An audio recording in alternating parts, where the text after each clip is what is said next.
Dear President Ramaphosa, in September we are going to Washington DC. We are going to plant 3,000 white crosses on the National Mall bearing the names of people murdered during farm attacks in South Africa.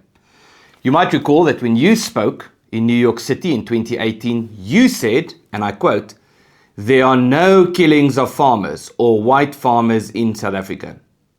You added that there are no land grabs and that there is no threat to property rights.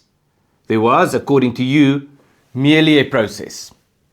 Now, assuming that the entire country doesn't live under some nightmarish illusion, a statement like that can only be one of two things. It's either a blatant lie or a case of severe ignorance about the state of affairs in South Africa. Because farm attacks are indeed a harsh reality and there is indeed a threat to property rights. In fact, you yourself have said publicly that confiscating land from white people will turn South Africa into the Garden of Eden and the ultimate paradise. Also, given that the Parliament of South Africa has hosted a debate about farm murders several years ago, we find it hard to believe that you truly believe that there are no farm murders. And so, in a little more than a month from now, we are going to take victims and experts to Washington to speak about farm attacks, race laws, property rights, and the incitement of violence against minorities. We're going to publish extensive research about what is happening in South Africa, because in our analysis, South Africa does not suffer as a result of only one crisis, but a conglomeration of crises.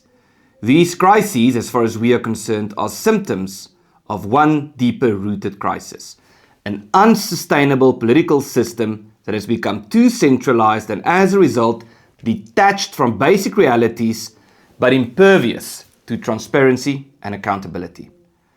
And so we are going to tell the world about this because we believe that in order to find solutions, we need recognition of the fact that the crisis does indeed exist.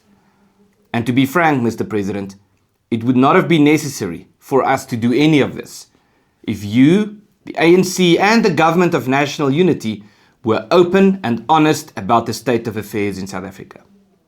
So in a sense, you can think of our endeavor as a form of damage control, responding to the damage that has been done by repeated public denial of basic realities in this country. And that is why we are going to ask the American government, policymakers, journalists, and members of the public not just to pay attention, but to contribute in their own unique ways to addressing these issues. But there is something more important that needs to be said about why we are doing this. We would much rather resolve the problems of South Africa in South Africa.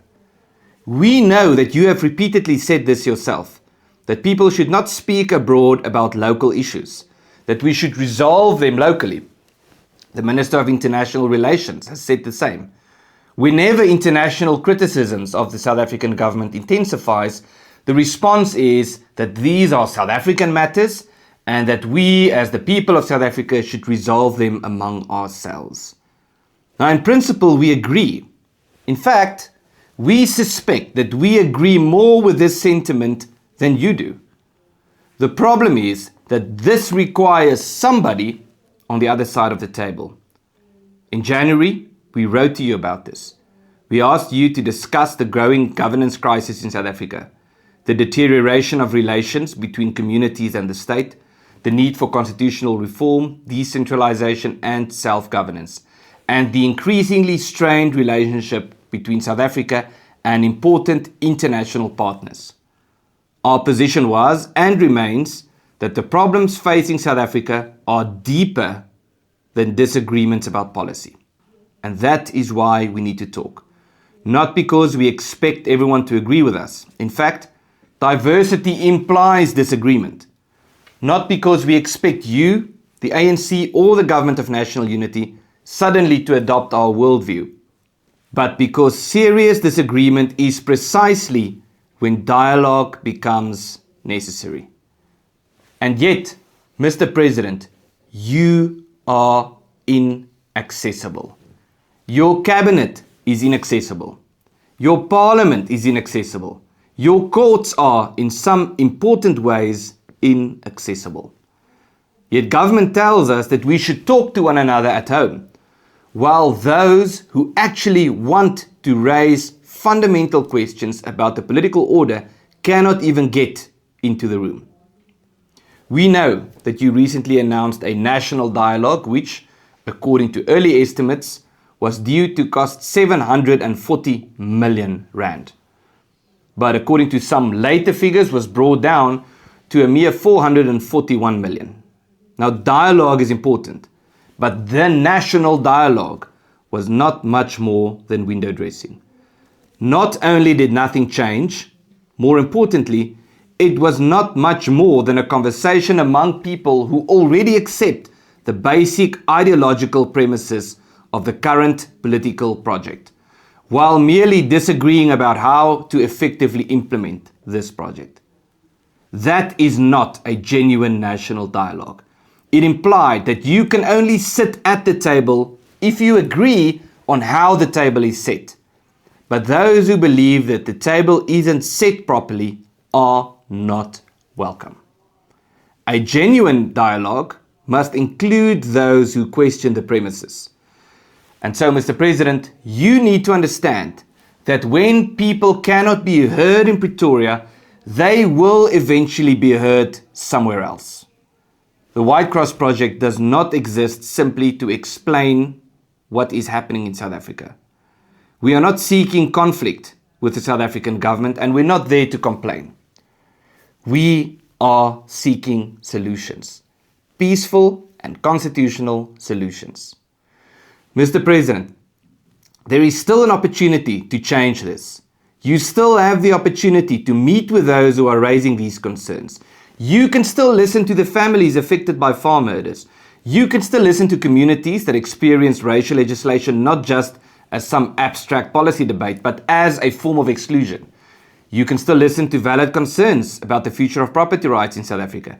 You can still sit down and speak with those who are arguing for decentralization and self-governance. You do not have to agree with us, but you cannot have your cake and eat it. You cannot simultaneously tell the world that South Africa's problems should be resolved within South Africa while refusing meaningful access to those who are trying to discuss precisely those problems with you. In September, we will take our message to Washington. We will tell the American public and international audiences what is happening in South Africa. We will display the names of the victims of the very crime phenomenon that you claim does not exist. We will present evidence and we will argue for solutions. But that is just the beginning. We will do much more. We will always be open to discuss these issues with you, but we will not wait idly for a conversation to happen, nor will we accept that a conversation in itself is a solution. If these matters can be addressed constructively here in South Africa, they should be. But if they cannot be addressed and the doors remain closed, you should not be surprised when we take our message to the rest of the world.